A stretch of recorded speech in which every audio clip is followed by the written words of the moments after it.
বেশি লাগতে যেও না সাব্বির। মেজাজ হারিয়ে সাব্বিরকে এমনই কথা বললেন তামিম ইকবাল খান। মাঠের লড়াই সারিয়ে উত্তেজনা সারালো বাংলাদেশ প্রিমিয়ার লিগ বিপিএল এর মঞ্চে। ফরচুন বরিশাল ও ঢাকা ক্যাপিটালসের মধ্যকার ম্যাচে ঢাকার সাব্বির রহমানের সঙ্গে বাঘ বিতন্ডায় জড়ালেন বরিশালের অধিনায়ক তামিম ইকবাল খান। ম্যাচের দ্বিতীয় ইনিংসে এই ঘটনাটি ঘটায় বেশ আলোচনার জন্ম দিয়েছে ইতিমধ্যেই। 140 রানের লক্ষ্য তাড়া করতে নেমে নবম ওভারে ব্যাটিং করছিলেন ডেভিড মালান ও তামিম ইকবাল খান। ওভারে একটি বলে তামিম শট খেলেন, যা বাউন্ডারি লাইনের কাছে ঠেকান সাব্বির রহমান। তবে বলটি বলার বা উইকেটরক্ষকের কাছে ফেরত না পাঠিয়ে সামনেই ফেলে দেন সাব্বির।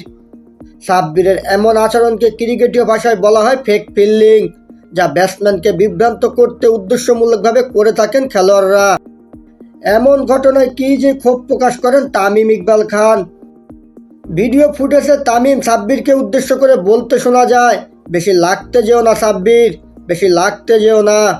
এরপর সাব্বির তামিমের দিকে এগিয়ে আসতে থাকেন।